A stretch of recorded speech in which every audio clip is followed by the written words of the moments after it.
नमस्कार दोस्तों, इस वीडियो में हम डिस्कस करेंगे कि एजिटस 200 सिरप का उपयोग किन कंडीशंस में किया जाता है। एजिटस 200 सिरप को बच्चों को कैसे देना चाहिए और एजिटस सिरप की वजह से क्या साइड इफेक्ट्स हो सकते हैं, और यह भी डिस्कस करेंगे कि एजिटस सिरप को बच्चों को देते समय क्या क्या सावधानियां रखनी चाहिए। एजिटस एक ब्रांड नेम है। एजिटस सिरप के अंदर सॉल्ट कंपोजिशन एजिथ्रोमाइसिन होता है। एजिटस सिरप एक एंटीबायोटिक दवा है। एजिटस सिरप का उपयोग छोटे बच्चों में बैक्टीरियल इन्फेक्शन होने पर किया जाता है, जैसे फेफड़ों में बैक्टीरियल इन्फेक्शन होने पर, निमोनिया होने पर, खांसी होने पर, पेट में इन्फेक्शन होने पर, टाइफाइड होने पर, दांतों या मसूड़ों में इन्फेक्शन होने पर, जोड़ों या हड्डियों में इन्फेक्शन होने पर, पेशाब में इन्फेक्शन होने पर और कान, नाक, गले या त्वचा पर इन्फेक्शन होने पर डॉक्टर बच्चों को एजिटस सिरप को देने की सलाह दे सकता है। इसके अलावा त्वचा पर कोई फोड़ा फुंसी होने पर,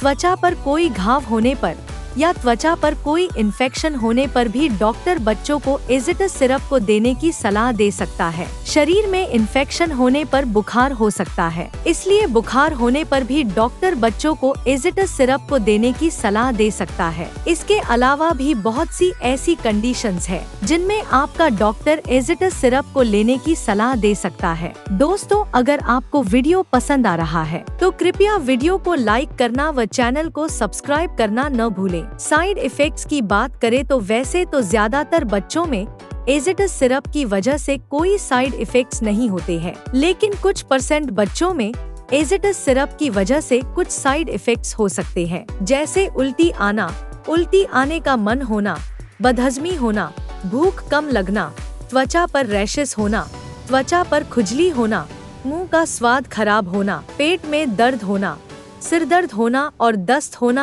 आदि साइड इफेक्ट्स एजिटस सिरप की वजह से हो सकते हैं। कुछ बच्चों में एजिटस सिरप की वजह से लिवर डैमेज भी हो सकता है, इसलिए यदि किसी बच्चे को एजिटस सिरप को लेते समय त्वचा या आँखों का पीला पड़ना, भूख कम लगना, उल्टी आना या उल्टी आने का मन होना, पैरों में सूजन होना और पेट में दर्द होना आदि लक्षण होते हैं, तो ऐसी स्थिति में तुरंत ही डॉक्टर से परामर्श लेना चाहिए, क्योंकि ये लक्षण लिवर डैमेज होने पर हो सकते हैं। एजिटस सिरप की वजह से ये साइड इफेक्ट्स सभी बच्चों में नहीं होते हैं। केवल 2% से भी कम बच्चों में इन साइड इफेक्ट्स को नोटिस किया गया है। अब हम डिस्कस करेंगे कि एजिटस सिरप को बच्चों को कैसे देना रिकमेंडेड होता है। एजिटस सिरप को बच्चों को खाना खाने से पहले भी दिया जा सकता है और खाना खाने के बाद भी दिया जा सकता है। एजिटस सिरप को डॉक्टर आमतौर पर बच्चे के शरीर के वजन के हिसाब से 10 mg प्रति किलोग्राम के हिसाब से दिन में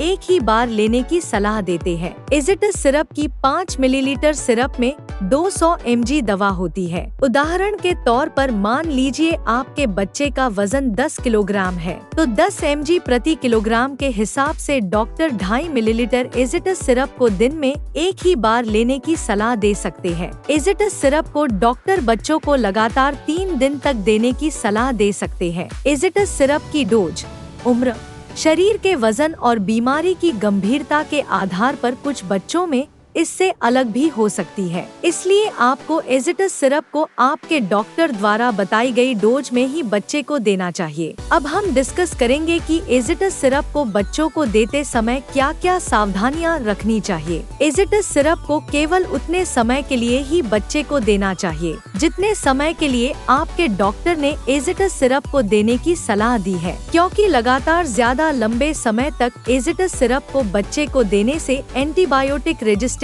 हो सकता है, और एंटीबायोटिक रेजिस्टेंस होने पर वो एंटीबायोटिक दवा शरीर में काम नहीं करेगी और एजिटस सिरप को अपनी मर्जी से पहले बंद कर देने से इन्फेक्शन वापस आ सकता है। इसलिए एजिटस सिरप को केवल उतने समय तक ही बच्चे को देना चाहिए जितने समय के लिए आपके डॉक्टर ने एजिटस सिरप को देने की सलाह दी है। एजिटस सिरप वायरल इन्फेक्शन होने पर, जैसे जुकाम या फ्लू होने पर प्रभावी नहीं होती है। अगर किसी बच्चे को लिवर की कोई समस्या है तो इसके बारे में डॉक्टर को बताना चाहिए, क्योंकि लिवर की बीमारी से पीड़ित बच्चों को एजिटस सिरप को देना रिकमेंडेड नहीं होता है। वीडियो को देखने के लिए आपका धन्यवाद। अगर आपको वीडियो पसंद आया तो प्लीज वीडियो को लाइक कर देना, चैनल को सब्सक्राइब कर लेना, और अगर आपका आपका एजिटस सिरप से संबंधित कोई प्रश्न है तो आप कमेंट करके पूछ सकते हैं।